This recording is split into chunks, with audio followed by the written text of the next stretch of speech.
E agora, já me consegue ouvir? Ok, pronto. Então vou partilhar outra vez do lado do meu computador. Ok. Então, criar um projeto. Nós vimos aqui para esta vista do Tia Porta, podemos maximizar isto. E tem aqui vários exemplos, mas eles não estão disponíveis. Estou com azar, senão vou ter que pedir os trabalhos à malta do ano passado, não é? Então, Create New Project. Aqui vou pôr Test Project. EAI. And I'm going to select the place where this is going to be. Let's put it on the desktop.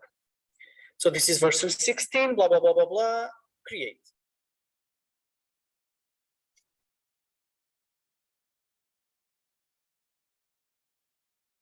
It takes about 10 minutes, as everything with Tia Portal does. This is my main problem with Tia Portal. It takes a lot of time. Okay, so the first thing we are going to do is to configure a device. This is the hardware that we are going to use in this project. So let's configure the device.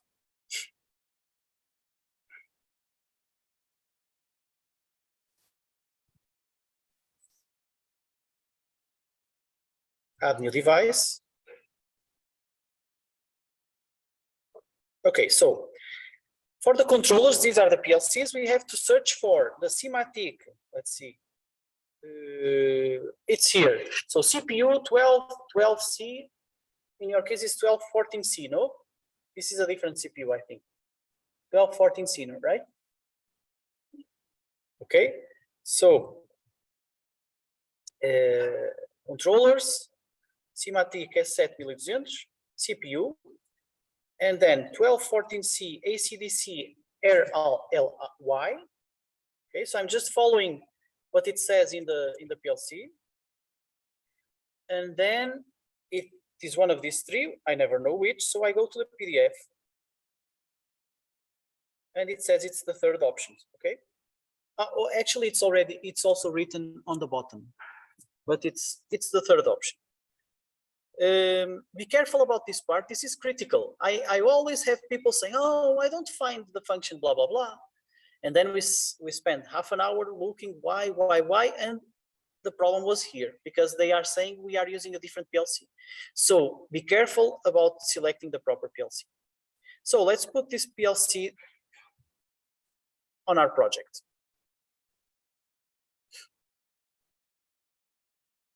While it's thinking, we are going to the left and start looking at how we can put the HMI. Well, first let's configure the PLC then. Well, but I want to put the HMI first. Where is the HMI? HMI. Onde é que está a minha HMI?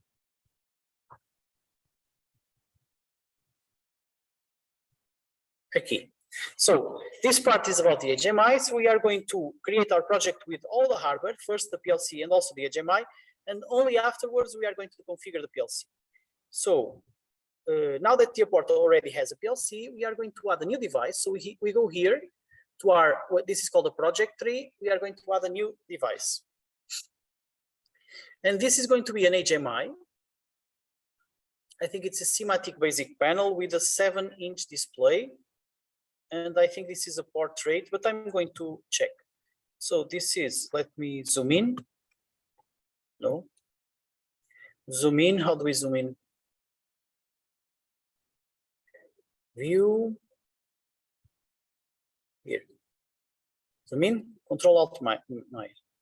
Okay, so this is a key TP 700 basic. It's not portrait.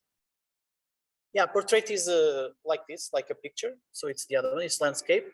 And then there is only one option, and that's our option. So it's not the portrait one, it's this, and we have two. Why do we have two options? Set, basic. Strange. So let's see the reference, 0AX0. 0AX0 both. The difference is this A or B, GA or GB. I think it's the GB, but there was information about this It's there. There is a B. Okay, so it's the second option, GB. Okay, and now we create our second device. So in this machine, we are going to have two devices, and they must communicate with each other. So we also need to configure the communication between one device and the other. This is still the configuration of the HMI. Typically here, well, we have here select the PLC. You can put this one. The communication is going to be Profinet. That's the only option. The screen layout, let's just put this, and then we just move on, and then we try to. Okay, I'm just moving out of this menu. This is like a wizard.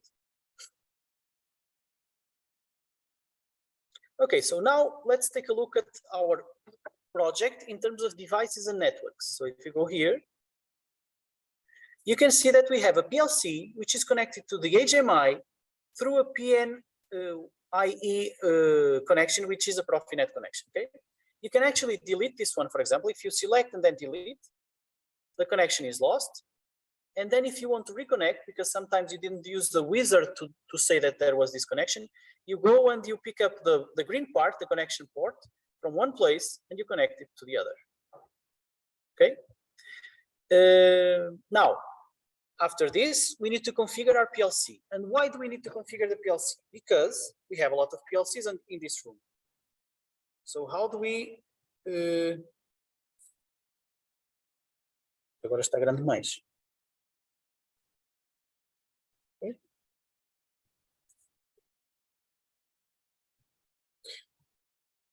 Okay, so how do we know one PLC from the other? Because they have IP addresses. So these PLCs all have a different IP address. Actually, on each workplace, you have a PLC and an HMI, and each of them will have a different IP address. So you have to take a look at this. So for example, this is workplace 1, that will be workplace 3, workplace 5, and so on and so forth. So you have to be careful about configuring the project for the PLC that you are going to use. Because it can happen that you are working on this workplace and programming the PLC from the other person. Okay? So if you want to do chaos, it's very simple here. You can also for the HMI. But let's say that I'm going to be here on workplace 1. So my PLC IP address will be 192.168.114.12. So I'm going here and I'm going to configure my PLC. In particular, the communications port.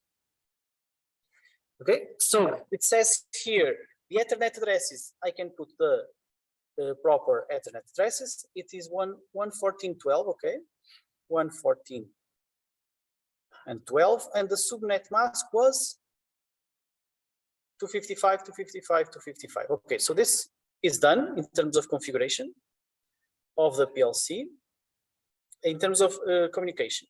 Then there is also some other stuff that we are going to configure here.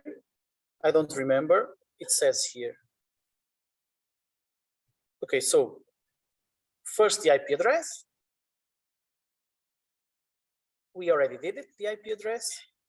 And then there is a part about the system and clock, which is just to configure that we are going to have available some memory bits in order to know if we are on the first scan and so on and so forth. So you will see later how to use this information, but we have to tell PLC to produce this information, otherwise we cannot access it. So this is by selecting the PLC. And now system and clock memory, enable the use of system memory byte. So that means that we have access to variable M1.0, which is the first scan. This is a variable that is true whenever the PLC is connected, the first cycle, and then shuts down forever. And then we have some others. So also this one we should enable. Okay. And unless I'm forgetting some, whenever you do some change here, I never know if it automatically records the change. So what I do is I move to a different separator and I go back just to make sure it's done. Okay, especially in the IP addresses, because those are critical. What else do we need? For the PLC, well, we have several variables, and I will tell you a little bit about the variables in a moment. So first, for a PLC program, I'm not sure if I should configure the HMI first. I will configure the HMI also first, and then we go back to the PLC program, okay? So let me go to the HMI. So for the HMI, it's more or less the same. You go to your devices and networks. You select, actually this should be bigger, no? Wait.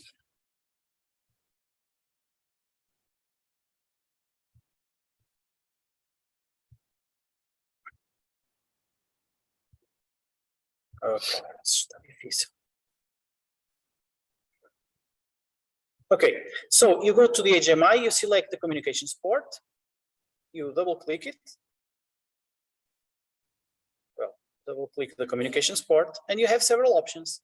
The most important being the IP address. So for the HMI, it's going to be 192.168.114.2. Okay. You also, in the past, there were some tables with the IP addresses in the somewhere, but now we don't have them here. Okay, so this ends up the configuration. So now you have the configuration of your complete system, and now you can start thinking about doing your program. And we are going to do a very basic program today, but we are going to try to do the connection already between the PLC and the HMI, so you can get a feeling of how this works. So first, let's work on the PLC, okay? So you have here two big folders, which are the PLC and the HMI. So one folder per device that you have in your program. If you go to program blocks, you have a block which is called OB1. It reminds me of Obi-Wan Kenobi. If this is the main block, this is a piece of instruction. So it's a function block. This is how it calls it. That will be run always. So the PLC works by scanning all the instructions and running them always. And the instructions that the PLC scans are only those which are here inside the main, okay? If you want to create a different function block, you can, but it will have to be called from the main. For example, typically we do this. We create one FC test, FC because the function blocks typically are called FCs. So let's call it FC1 modos de funcionamento. And this is going to be a function block, yeah. So here we have a new function block, FC1 modos de funcionamento. What will happen whenever I run the program and I put a lot of code in FC1 is that the code in FC1 will be there, but it will never be used. So be careful. This is a typical error, and from ladder to Python and to all the languages. People do a very nice function with a lot of code and then they forget to call the function, okay? This is the same here. If you want FC1 to run, you have to go here in main and say that you want FC1 to run. So you can go here and now FC1 modos de funcionamento, okay? Automatic, I think. Okay. So this is the instruction that will call. Well, I don't know what I did. I think I created a special data block. I think I did something wrong. Wait, let me go back. So I will delete this. Add new block. I think I did a function block and it was just a function, okay? So again, FC1 modos funcionamento function.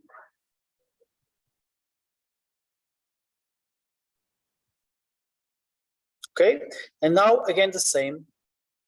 No, the function is I forgot, I put the wrong language. Wait, third attempt function.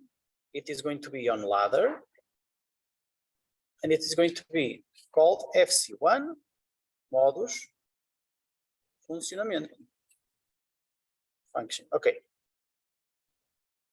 Now, yes, so we have here our function in ladder programming language, and if we want this FC1 to be called, we have to put it in main. So that is what I'm going to do now. FC1 modus funcionamento. Okay, now yes, finally. Okay, so now we are sure that whenever the program runs, main will be called, and because main is called, it will call in this network here, the first one, it will call whatever instructions are on FC1. Okay, this is a distributed way, or if you will, an hierarchical way of designing PLC programs. And why do we do this? Because when our PLC program is big enough, it will be very difficult to have an organized structure if you put everything in a single FC. So it's nice to have different pages, different functions to do different things. Okay, so we group the functionalities in different pages. Now, let's see. I will try to stick to the slides more or less. So let me go up.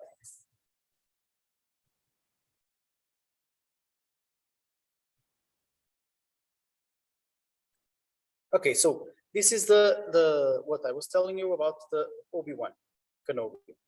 Now, how does a PLC program work? Well, it works by running cyclically. So a PLC, when you start it, it will run always, and you have a program that is going to be executed cyclically. So it will execute once, and then another, all the way until you shut down the PLC, or you explicitly say that you should stop running the program. Between these cycles, the PLC will read the inputs. Actually, that's the first thing that it does, reads the electrical inputs. So it transforms the electrical voltages that it will observe in the inputs, transforms them to logical states for variables. These variables are the I variables, the input variables. So here you have a transformation from the electrical properties to bits, okay? And then it will process the code that you have, whatever code you have, it will process, and your code can say, if the input is true, do something else and do a different stuff if the input is false. So first, read the inputs, process the instructions, and in the end, apply the state after the code. The outputs will also have a state. So if I say, for example, if I 0.0, that's an input, is true, or Q 0.0, that's an output, is going to be false. So my code is this logic. My input is read at the beginning. The logic is processed by executing the code. And in the end, the output should be that the Q 0.0, the output should be 0 volts because it's false. And that's the third stage. In the third stage, the loop of the cycle of a PLC, it will apply the logical states to the electrical outputs, okay? Make sense? Please interrupt whenever you need. Now, as I was telling you before, a digital output is obviously signaled with a letter Q, right? If you want to know why, you can ask our German colleague here. For inputs, Siemens uses I. I'm telling you because Siemens is German, of course. And then you have internal variables, which are M's, okay? Then you have some other more complicated variable types, but the typical ones are I, Q, M. These are the important ones for now. And you can actually, now, it is important to have an idea of how the PLC organizes its memory. So the way to organize variables in memory depends on the type of variables that we have. Because we can have, well, typically,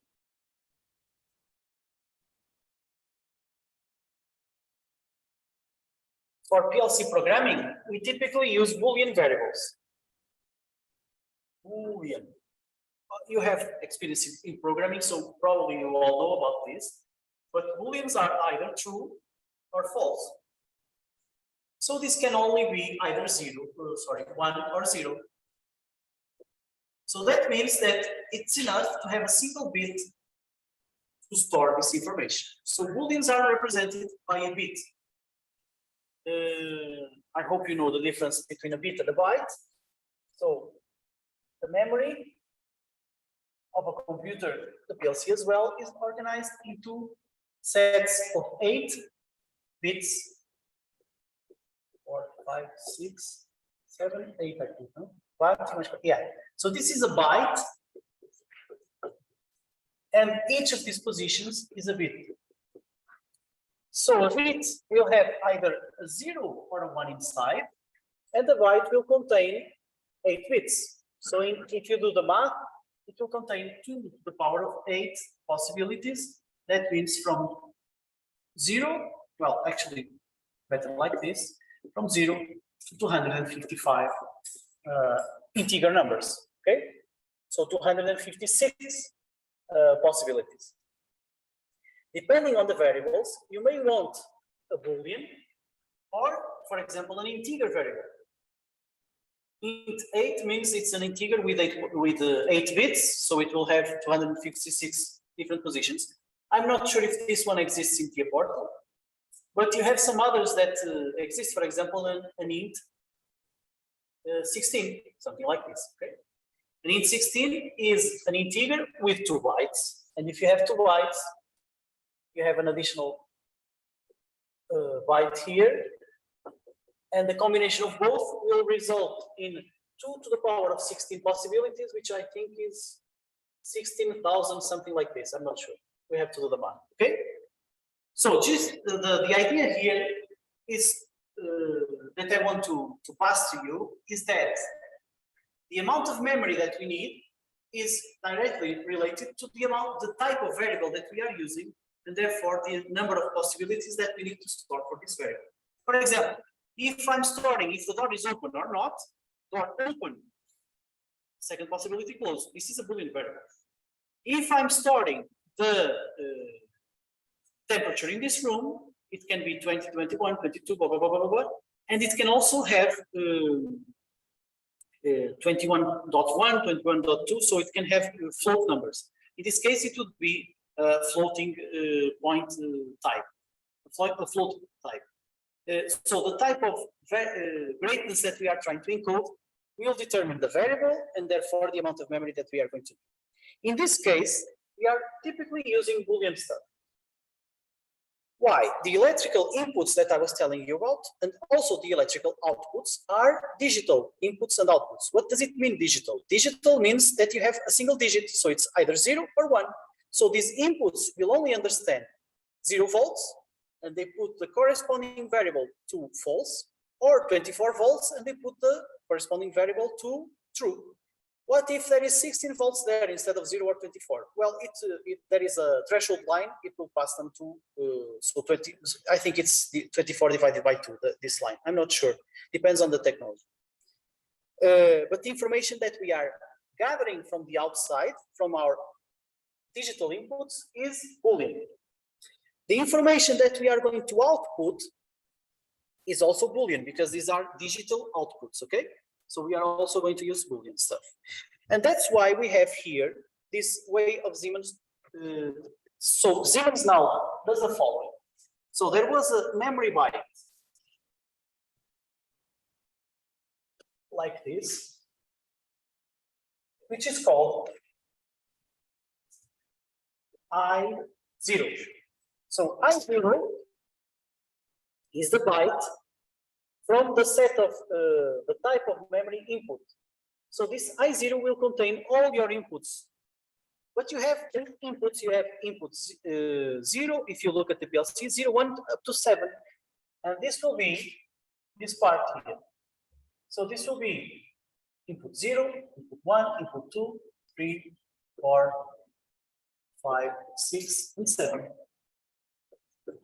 So whenever you put something on input 4, that means that the memory address I byte 0 dot byte 4, byte 0 dot bit 4 will be turned on or off as a function of the electrical current voltage that you see there. Okay, so this is how Siemens signals bits inside bytes. It is just with a point. So this means this is bit number 4 of byte by 0.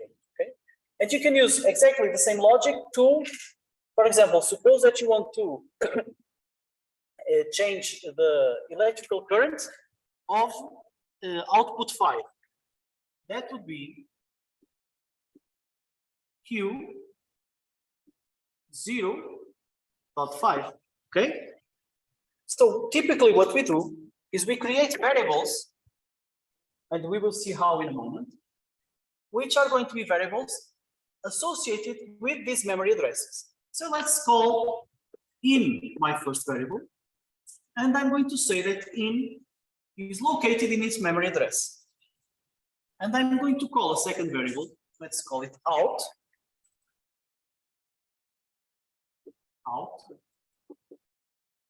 And this is going to be located in the second memory address. So you remember the example that I told you before? If the input is true, let's put the output false.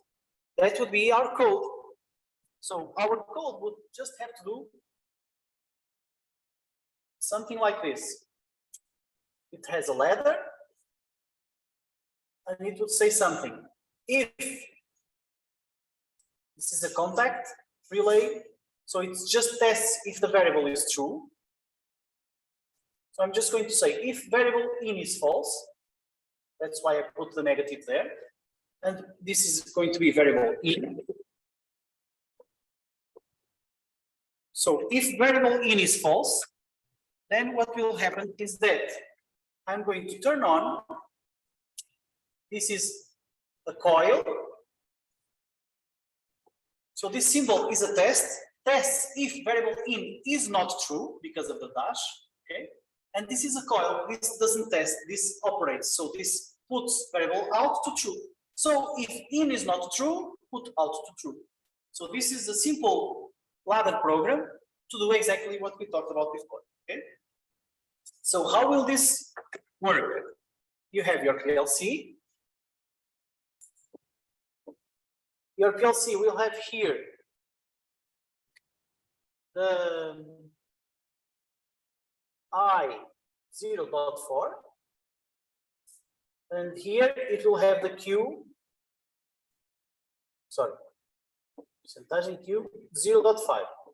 Okay, so what will happen is that you put here, for example, 24 volts. If you put here 24 volts because you turned on a switch, something like this, if you put that 24 volts, the PLC will first, always, number one, read inputs. So it reads the inputs and says, oh, I 0.4 is false. So it means this is going to be false. True, because it's 24. So it means this is going to be true. Okay. Then execute the code. So it will execute the code, and the code says, if this is not true, well, this is true. So I'm not going to put out on. So that means after executing the code, out is going to be false. Okay? Out is going to be false. Out is a variable. And that's the Boolean, the logical state of this variable. Then stage 3, outputs. So in this stage 3, it will say, okay, my outputs are variable out is Q0.5, so out is in this case false. Right, false. So that means I have to put 0 volts in my electrical current there. So it will be 10 volts. Okay? So that's the basic logic with a very simple example. If you have some questions, please let me know. You are so silent, I'm starting to get worried. So basic example with input and output variables. So how do we do now for internal memory variables? These internal memory variables are encoded with the variable M. So, for example, as it says in the example there, if I do, let me write here, for example.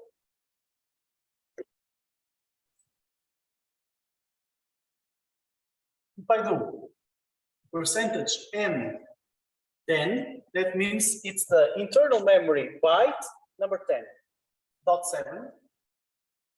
Dot 7 means it's bit 7 of byte 10, okay? And you have many M's from, I think, from 1 to 1000 or something like that. So you have a lot of memory, internal memories. Whereas in terms of ins and outs, you only have I0 and I1, I think, and you only have Q0 and Q1, but M's you have a lot of them. So you can have a lot of information, internal information.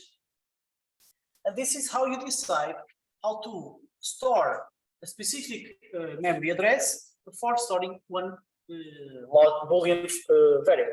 Okay. Now,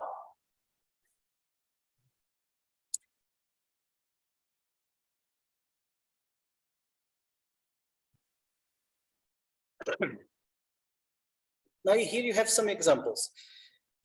For example, if you want to store a number between, so this is going to be now if you wanted to somehow store a number between 0 and 255, this is called a U int bait or a byte. If you want to use a byte, you just say percentage M11, for example. That means you are going to use all the bytes from, so that means you are going to reserve the complete M11 byte. That means you are going to be using M11.1, M11.2, and so on and so forth, okay? So whenever you don't specify the bit, it will use the complete byte. Then, if you need more resolution in your variable, because you often do, for example, the example of the temperature, or to count the number of cars that go into a parking lot, something like that. In that case, you may want to have something like a word. What is a word? A word are 2 times bytes, so 2 bytes. In this case, you are going to say percentage, M, because this is an internal variable, W, because this is going to be a word, 50, for example. If you say this, because Siemens knows that the W means 2 times, you are going to reserve for this variable byte M50 and also byte M51, okay? So be careful, because it will store, not it will save, it will use, not store, because there is some other issue that I will tell you in the future. But for now, it will use M50 and M51. And then you also have the doubles, which are the Ds. So for example, if you want even more resolution double, you are going to do an MD 100. And this will mean that you are going to store, to use M100, M101, 102, and 103. Okay, 4 bytes. Now, why did I say it is not stored? It is, instead of stored, it is used. Because it is the responsibility of the user. Actually, Siemens Portal now, I think, will tell you, but it is your responsibility to make sure that all the variables that you create are not colliding in terms of memory space to each other. For example, suppose that I create a variable bool, which is going to be the in, or something else. Let's call it variable 1. Actually, Boolean variable 1, BV1. And this is on M10.7. Now, I'm going to create a word, and this word here is going to be on MD9. Okay, what will happen here? MD9 means it will use byte M9, and it will use byte M10. So this last position of byte n, which is byte m10.7, will actually be used by variable, this variable and the other. This is possible, and sometimes it's used in advanced applications.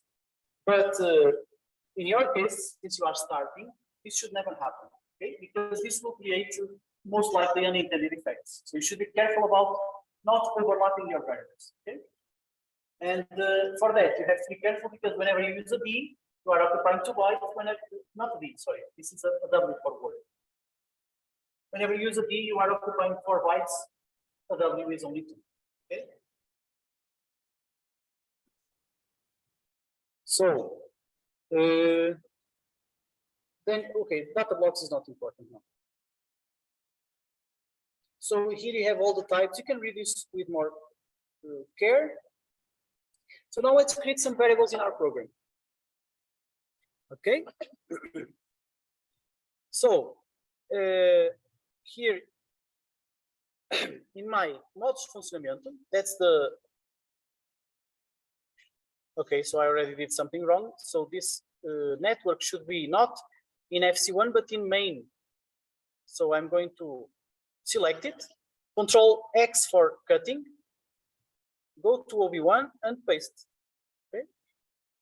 Now, yes. So let's do something like we have an int variable, which is going to be on, and whenever it's on, let's increment some m variable. Let's call it counter.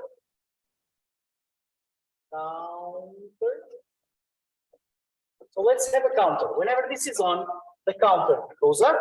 Whenever the counter is bigger than 100, we are going to turn on this. Okay, something like that. Just to have a simple example. So we are going to write our code in FC1, and we can insert a new network here. But if we are going to start programming, we need the variables. So the first thing that we do, and this is different from the typical, well, the more advanced programming languages like Python. In Python, we mix together creating the variables with writing the code. Here, no, first we create the variables separately, and then we go do the code. And this is done in the PLC tags. Show all tags. These are the tags that were automatically created because of those options that I selected. Don't worry about them for now. We have to create new tags. So for example, here in the 15, I'm going to create one called in. And this in will be, let's say, on I0.0, okay? So this is an input, a Boolean variable on memory position 0.0. Then we are going to create variable out, which will be on Q, percentage Q, 0.6 for 5, for example. Okay, so output 5. And finally, we need a variable which is an internal variable. Let's do something simpler than this, because this is not a good example to start with. So my example will be this. I have one in 1 and in 2. And these two variables must be true in order for me to have out 1 on. So if I have this on and this on, I will have out 1 on. Something like this. So I have to create here the in 1. I wanted to use an example also with internal variable.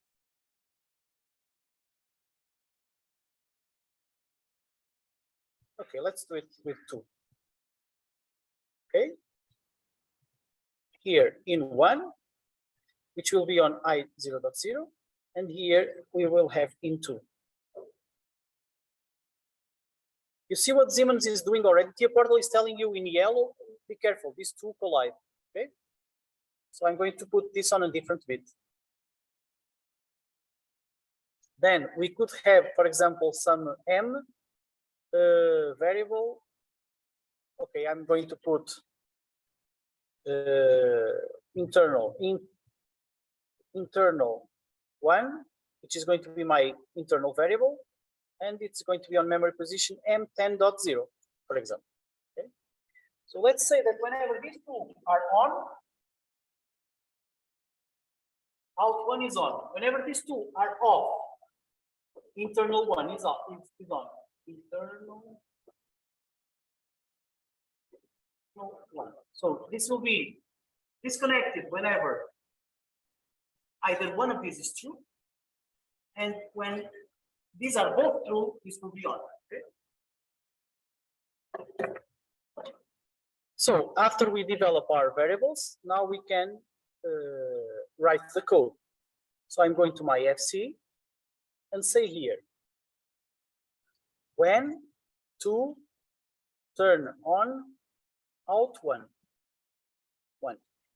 So I'm going to turn out one when in one is true and in two is true. That's it, right? So I'm going to put two tests. One that tests if in one is true, and the second that tests if in two is true. So you can think of this, I'm not sure how many of you have used ladder before, but you can think of this as if there is energy flowing on the left branch. Let me draw on top here. So try to visualize it like this. Suppose there is energy here, green energy, and the energy always tries to go to the right. But this coil, these contacts here, will interrupt the flow of energy from the left to the right if the variables are not satisfied. In this case, we want in one to be true. If in one is true, the energy will keep on flowing to the right. Then it will have to cross a different obstacle, which is a test to see if in two is true. If it is, it will move still to the right. And in the end, we want to turn out one on to true. And this is done with a coil. So you select it again, and you select the coil, and you say out. It's not out one, it's just out. Okay. So this is our first network, which will put variable out to true whenever in one and in two are true. The second one is when to turn internal one to true. So internal one should be true when out one and out two are both false. Okay. So in this case, I'm going to test twice if first in one is false and then in two is false. 22, 22. And if this is true, that both of them are false, I'm going to turn on internal one. Okay. So very simple code just for you to understand the mechanics of all of this. And that's it. So we have our first PLC program working. So what do we do with this PLC program? Well, not much for now, but next week we are going to work on picking up this program and making it work in order to, to talk to the HMI console, okay? So for this class, I think we can stay here for, well, let me just try to connect the simulator first. So without using the HMI for now, that will be next class, let's try to see if this program works. Well, how can we see? We could somehow download this program to the PLC, but let's not use that option for now. That's a different thing. Let's try to use what we call a simulator. So a simulator is another program from Siemens that will run, and it is another program in the computer that is running along with the TIA portal. But TIA portal is going to try to talk to some PLC, the PLC that is configured in this project. And if the simulator is turned on, it will find this program which will act as if it is a PLC. So the simulator is something like a program that is an actor that pretends is a PLC, but it's actually not a PLC, it's just a program simulating a PLC. So how do we run the simulator? We go here and we run PLC sim. First, we need to create a project.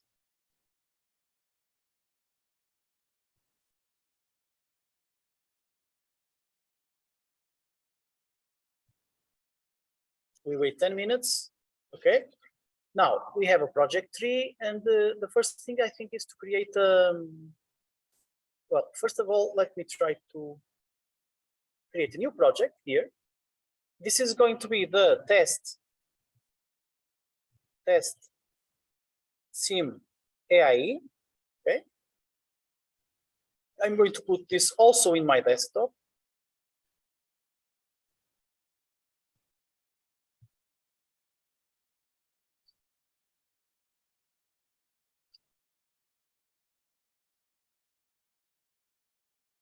I'm just configuring a simulation project now. I don't know why TIA Portal takes so long.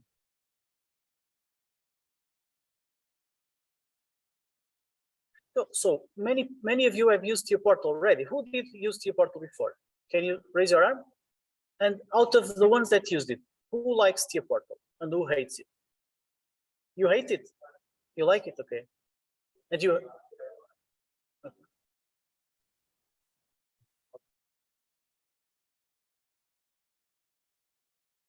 Ah, o Codesys, ok. Sim. Uhum. Já ouvi falar o Codesys. Você está a dizer qualquer coisa?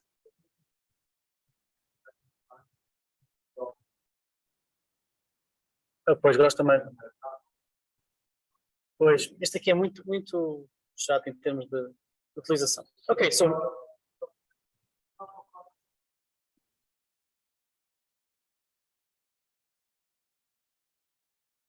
Yeah, eu não gosto muito disto, não. Okay, so now we have a new simulation project. Let's configure a device. As sim 1200, so it should be okay. Yeah. And now I'm lost here. Where do we get sim tables? Here.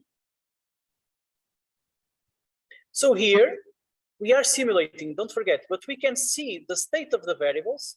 So if we are simulating a PLC, we can actually have some variables that are supposed to be on or off in the simulation. So here we are going to insert the variables that we are using on the program on the right. So we are going to use the in1.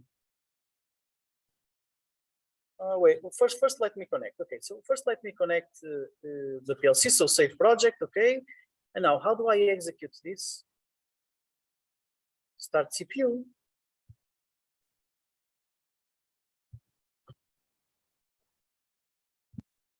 Why can't I start my CPU? This is different from the other one. Station. Yeah. Now.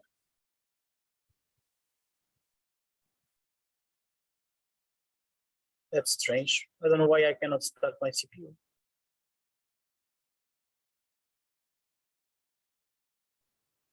Do I need to configure it? No, it's here already.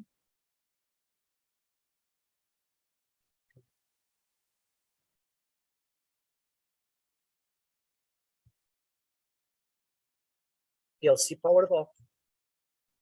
Okay. I powered my PLC on here. And now I can run there. Okay, so now it's in run mode. Download the configuration to the simulation to proceed. Okay, how do I download the configuration to the simulation? Download the configuration to the simulation. Ah, okay, of course. Okay, yeah, sorry. This is, the menu's changed and I'm getting confused. So now we have a simulated PLC running. This is a PLC with no code inside, okay? Not a PLC, it's a fake PLC, it's a virtual one, but it's a PLC to the TIA port. So what now we must do? Now we are going to the right-hand side. So now we are going to go back to the programming of our code, and we already have the code. So what we need to do now? First, we need to compile this code. and then we need to download it to the PLC, which is not a real PLC, it's a virtual one, but we are going to download it anyway. So first, how to compile? The compilation, you have to select here the PLC folder, and then you compile here, okay? Compile. Okay, if all goes well, it will compile without a problem. Okay, hurrah. And then after that, you have to download. This is the tricky part typically. Okay, so now, in order to search, you can put here, start search, let's see if it finds something.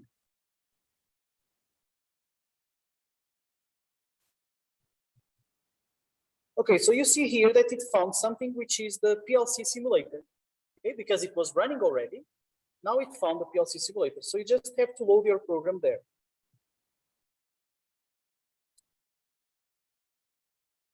Loader. So now the PLC loading has been aborted. Why? Strange. Why can I?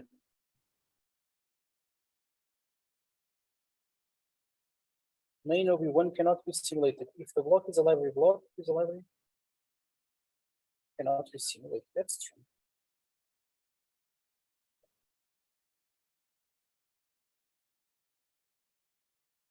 Cannot.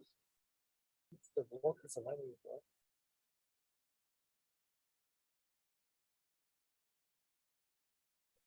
I don't know.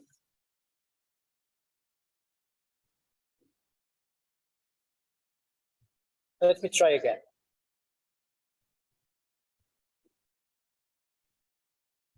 I don't know what happened here. Let's try. If not, I will show you how this works next. Yeah, it doesn't let me download. I don't know why. I can try this. This start simulation, I think it's just for the HMI. So I don't know what's happening here. So I cannot put the simulator working. This 16 version is different from the one I used before. I used 13. So, but next week I will know how to do it. So we stop here. And then next week I will start from here, show you how we can download our program to the PLC simulator, and then show you how we can integrate the HMI, the graphical console, also in here. And finally, we will see how we can download the code to the real device, okay? But that's for next week. For now, since I'm having this problem, we can finish the class for now, unless you have some questions, okay? Any questions? Diga.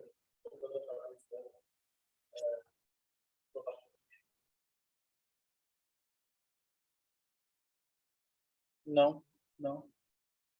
Não sabemos o que é que aconteceu com o computador, digam lá.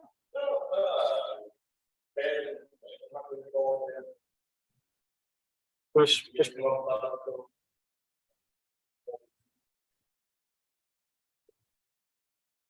se você quiser.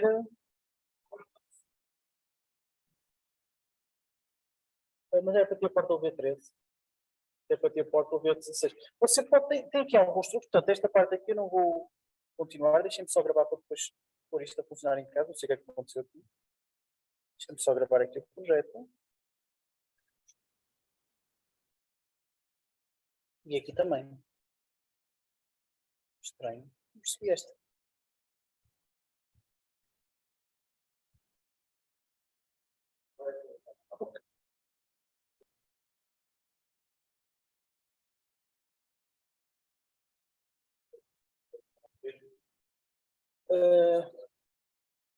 É assim, eu não forço 16, mas, portanto, se você quiser sempre fazer o seu projeto, lembra que isto vai ser em grupo, portanto, o seu colega de grupo também tinha que fazer, porque senão vai correr mal. Mas depois, quando chegar à parte da professora Bílio, ele vai querer 16, porque ele está a fazer coisa para isso. Portanto, eu não sei se você não adia só um problema. Acho eu. De qualquer maneira, uso Windows, eu não uso Windows, eu uso sempre Linux, mas os Windows têm aqui umas cenas para fazer otimização. Você pode tirar aqui as partes gráficas todas. Alguém sabe fazer isso? Já não me lembro como é que se faz.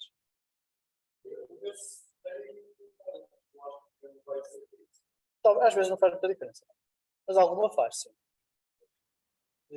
Se você quiser, pode tentar usar os computadores do laboratório também. Já tem lá o que aporta, mas devem ser piores do que a sua torradeira. Ok. Mais perguntas? Nada?